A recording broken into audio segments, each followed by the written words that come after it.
for this morning. Lord, we come to your presence as we study your word again. Before matapos service namin, Panginoon, mold us, teach us, and lead us sa Sunday school na ito. Kaya salamat na marami at nandito na kami dito. Lord, we feel your presence. And salamat kami, Panginoon, dahil sa buhay na ito, sa mga ito. Remind us, Panginoon, that we need to meditate your word day and night. Practice and to live your gospel sa buhay. And again, mga sa amin, cover me with the most precious blood, yung makita ang mga kinasasama sa kwarto. Next is we pray. Okay, sige. Let's start, no?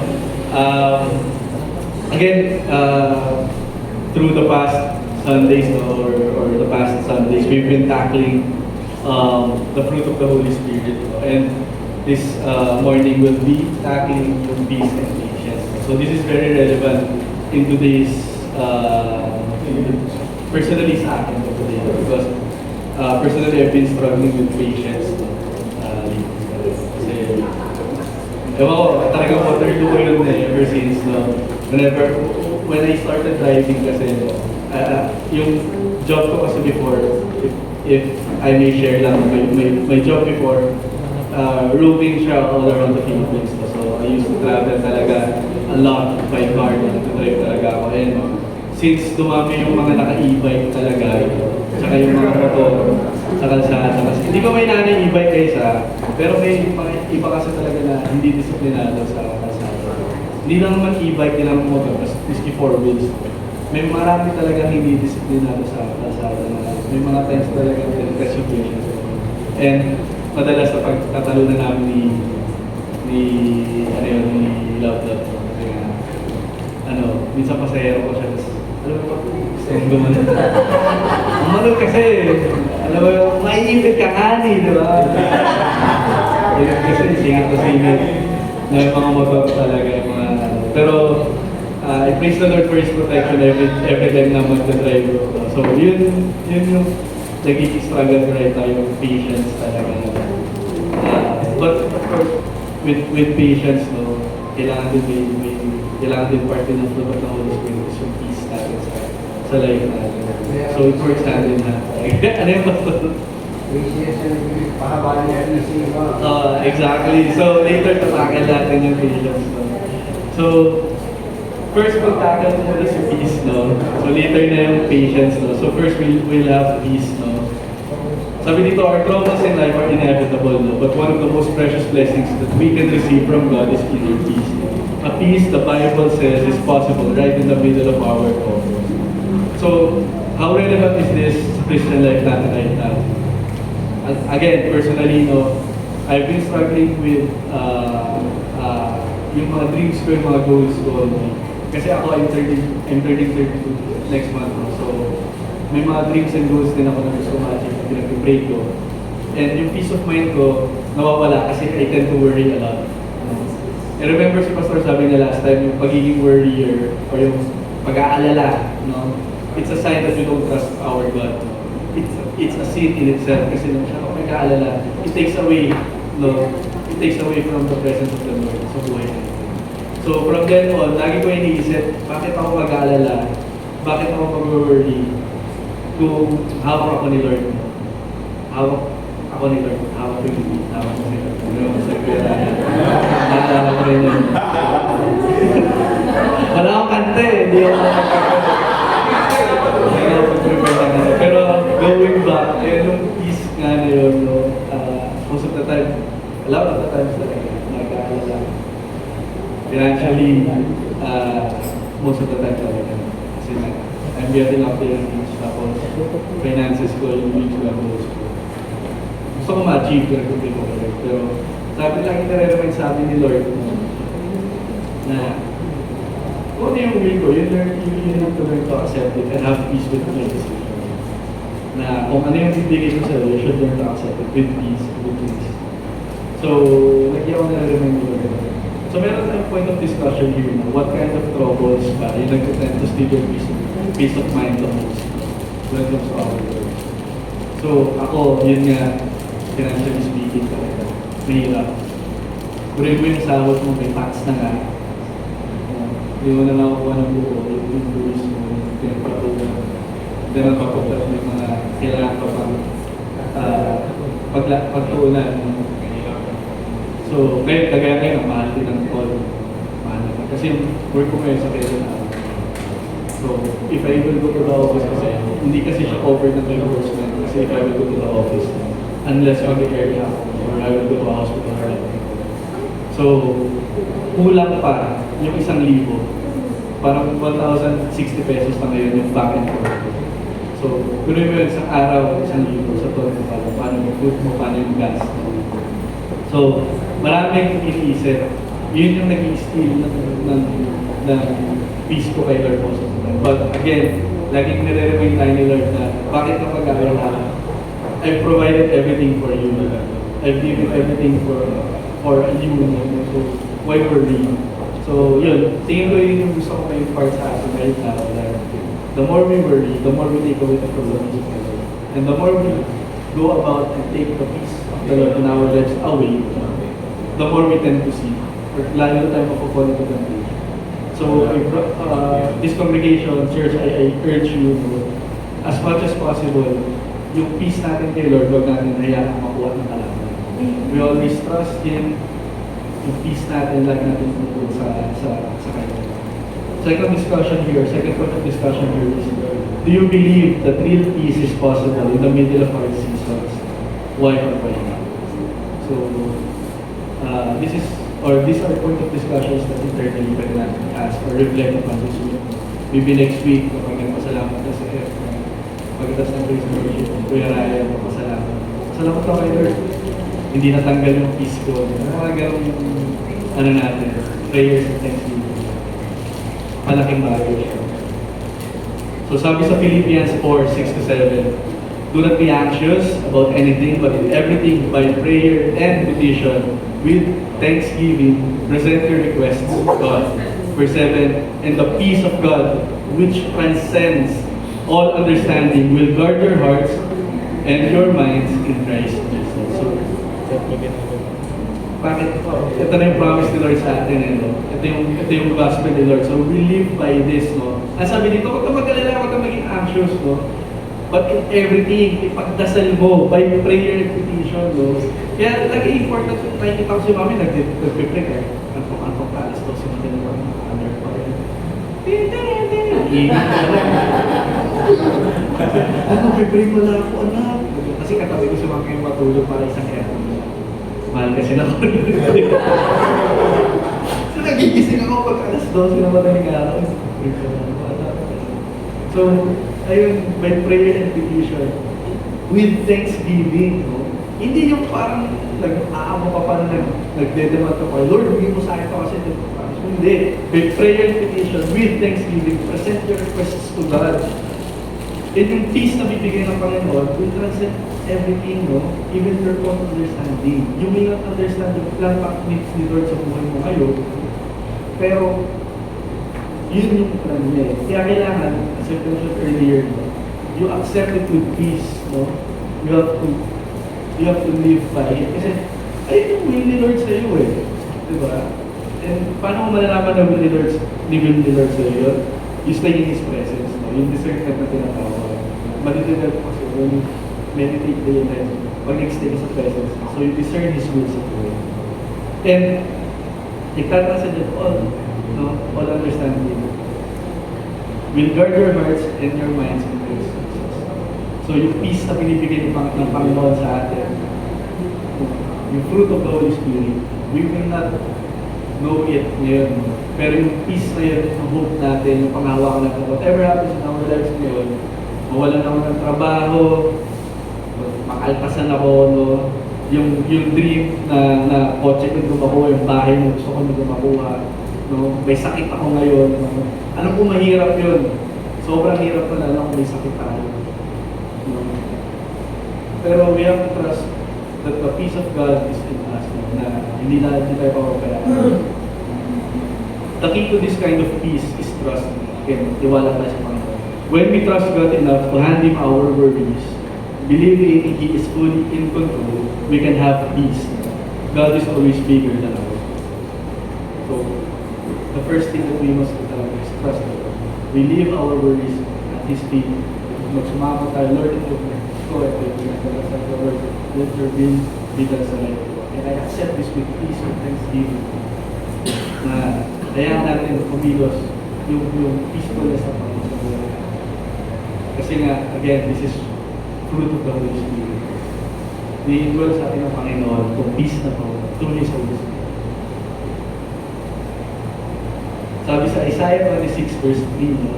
You will keep in perfect peace with Him whose mind is steadfast because He trusts in Him. So another point of discussion dito, what does it mean to have this kind of peace in a spiritual life? What would it look like this week to hand God all the sources of your worries instead of carrying them? So it's a very good question to ask sa lingkod to. Sabi, paano kaya kung bibigay mo yung worries ko kayo? Ano kaya magiging itsura ng linggo ko? Pero ba tayo, saan mo pinagkaka-worryan mo? Sa work? Ano? Share mo naman. Sa work lang. Bilis lang yung bakit.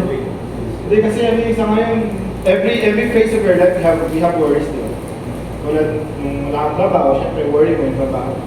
Ngayon nagkatrabaho naman, yung worry mo. Yung trabaho na hinili mo kay Lord. Tandaan mo na yung status mo ngayon, yung unasap ka man ngayon is, ano yung sabi ko dati, is lahat ng pinagdasal natin, if you name, lahat ng mga, all of your decisions, dito lahat na nagtipon-tipon, yun sa present mo, lahat ng decision mo from the past. And yung mga decision mo from the past, hopefully are guided. No? If your decisions in the past are guided, yung position natin ngayon, status mo ngayon, is the will of the Lord. No? Kung yung will of the Lord, hindi lang naman yan laging masarap, no? laging hayahay. Yung will of the Lord, lagi yan may challenge. Your test will always be your testimony in the future. Yung tandaan natin. Kaya mahalaga na may tiwala tayo. And yung words natin ngayon, inaangat natin kay Lord para yung mga decision natin are guided dun sa will ni Lord para sa atin. Thank you very much. So again, ayun, no? All the sources of our worries for this week, I challenge everyone to handle over them. Kung ano man yung pinag-upling natin, kung ano man yung pinag-worry natin, we start it. Huwag na natin hintayin na tomorrow pa, as much as possible, as early as now.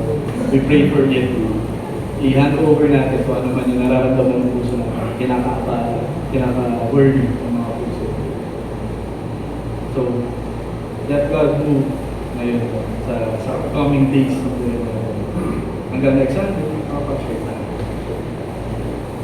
So we go naman to the patient side na fruit of the Holy Spirit. So sabi ito sa text na pinahirap sa amin nila Kuya Marnix. The word patience in the Bible comes from two Greek words, combination siya ng dalawang words. So meron siya macro, if na-translate siya ngayon, long or slow. And then, timia o timia, hindi ako familiar dito. Ibig sabihin, anger, galit. So, it literally means, no, being long-tempered or slow anger. Or macro, long, slow, timia or anger. So, kailangan, ibig sabihin ng patience, literally, ibig sabihin, mahaba ang PC, sabi nga ni Pastor. Mahaba, long and slow to anger. So, ayan, sabi.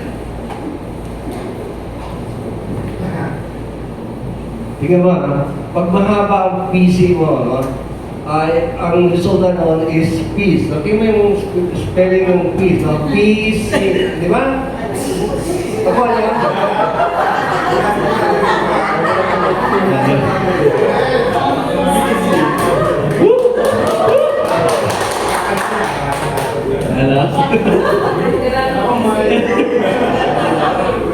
Tama, PC, patience. So, amidst the patience, may peace talaga tayo. So, sabi dito sa Exodus 34:6, the Lord, the compassionate and gracious God, slow to anger, abounding in love, and so sino ba yung ultimate example din natin dito sa gospel natin? Of course, image ni God, si Christ, or to be Christ-like. And of course, fruit of the Holy Spirit will dwell in us. Not only peace, no, but patience. Binibigay kailangan ng God sa atin. So next, how do we practice yung patience sa buhay natin as Christians? Kasi nga, God is patient. He is often willing to endure our sins and delay discipline, giving us time to repent. In the same way, when we're patient, we endure annoying people and situations without losing control. Very harsh yung term na ginamit ko dito, annoying talaga. Kasi, let's face it, no, maraming annoying people around us. No? Annoying in a sense na kukulitin ka when it comes to utang naman. Ano ba naman yung trabaho mo? Pangit naman yung trabaho mo. Hindi ka naman magaling din sa sa pagtugtog mo eh. So it tests your patience. Kasi, sabi ni Lord dito, kailangan you have to endure those types of people. Annoying talaga. Ikaw lang. Nakakainis, but we love them. Bakit? Kasi yung utos ni Lord sa akin eh. Yun yung fruit of the Holy Spirit dapat. How annoying people are, kailangan mas annoying ka when it comes to testifying sa life mo na ito si Lord, mas ma-annoy ka, ito yung patience Lord, ito yung peace Lord. Hindi ka papadaig kung ano man yung ginagawa sa iyo ng mga taong nakapaligid sa iyo. And we may get to see them change kasi nga yung buhay natin eh. Yun yung magiging testimony natin. Sabi dito, Jonah saw this in Nineveh. Instead of punishing the people for their sins, God showed patience and they repented. So sa Jonah, a few weeks ago, na-discuss natin sa Sunday natin, sa nag-share natin. Hindi ko alam kung sino ba nag-share ko ba sa story ni Jonah during our Sunday service. So, galit si Jonah, no? Na gusto niya, kailangan ano pa itong mga tao sa Nineveh, makasalanan. Lord, kailangan maano to, papasahan mo. Pero hindi. Instead of punishing the people for their sins, God showed patience and nag-repent sa mga tao. Anong sabi dito sa point of discussions na yun? Ano daw yung dalawang Greek word ulit na nagsabi? Makro, saka amen. So, ibig sabihin, long and slow to answer. So, we remember those words na kailangan kapag may mga annoying na tao or situation sa buhay natin, kailangan yung patience natin or yung peace natin para may peace.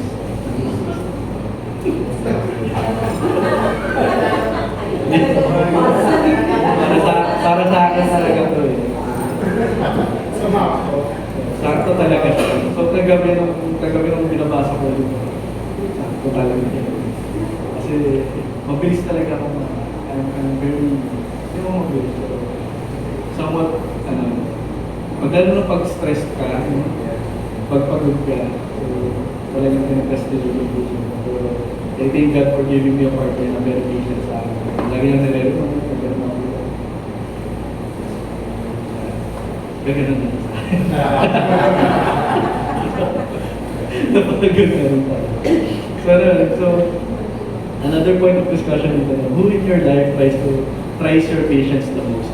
And what would it look like to respect others? So, sino yung mga tao sa buhay natin? Maybe your workmate, your boss, your colleague, some of your family members, that really tries your patience.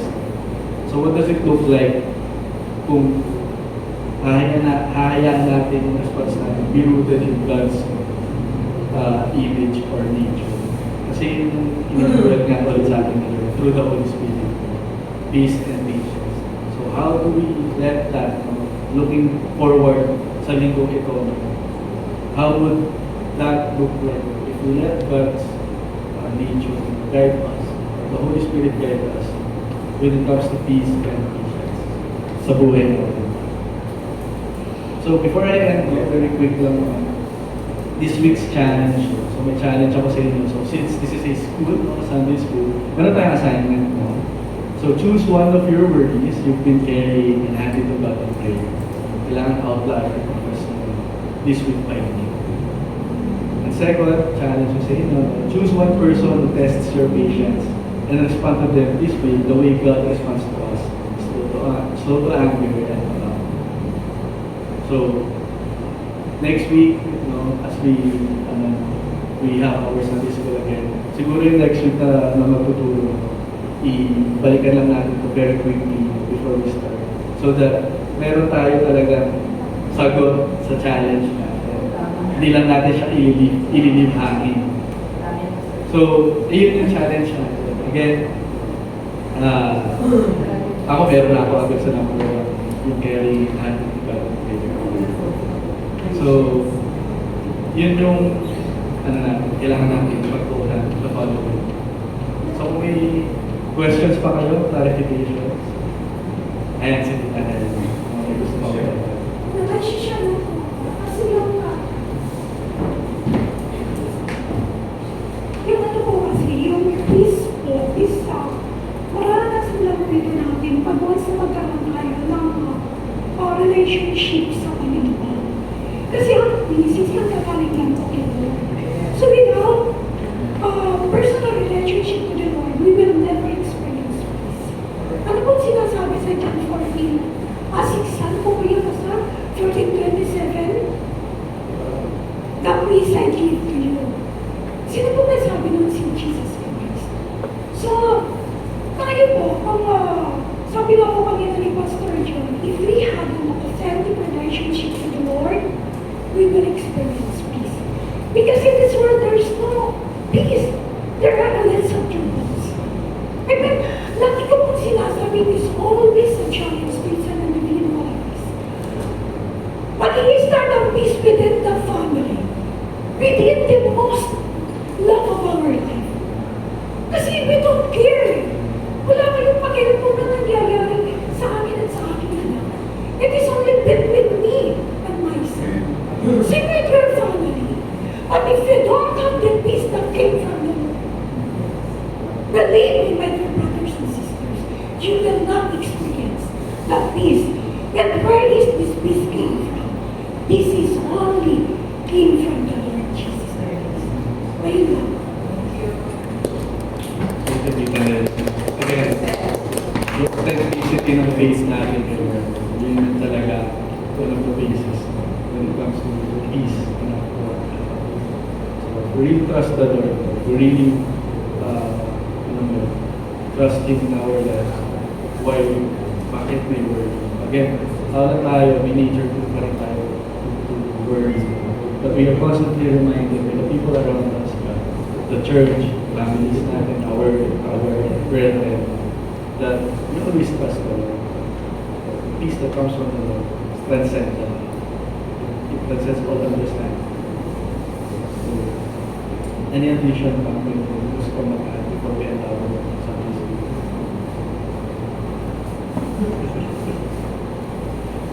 Si Angelo, Marami bang wording?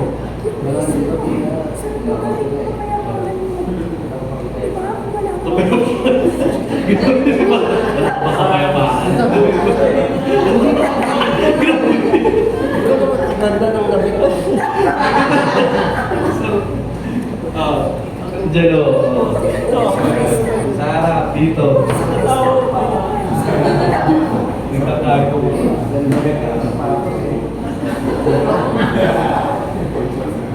Para sa akin, ang peace, ito yung ibinibigay ni Lord sa atin kung ano man yung mga pinagdadaanan natin. Ang pinaka-best way to is...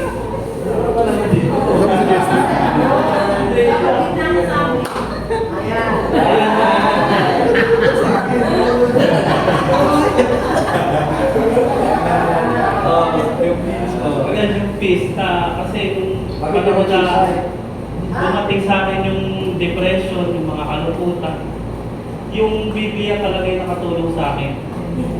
Nabasa ko dun yung the presence of the Lord is always peace in you. Wow!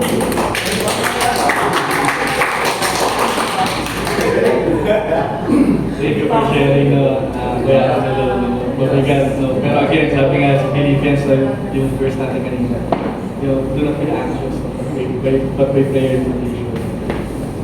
And thanksgiving, requests natin, ilalapit natin sa Panginoon. So, So, thank you Kuya Angelo. Hindi mahirap mag-share. Hindi madaling mag-share ng gano'n. So, thank you for sharing. So, sige, kung wala na, sigaw, wala. Tururuan ni Mami. Sa patience naman, anong ma-add mo sa patience? Patient sa'yo. Patience sa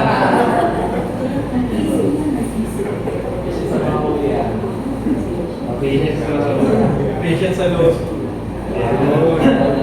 Hello. Well, kasi yung ginagawa ko namin ngayon, yung ACADS, sa primary, yun yung ginagawa ko. So, doon ko na-apply yung patience ko. So, medyo, akala ko dati OA lang yung schooling ko.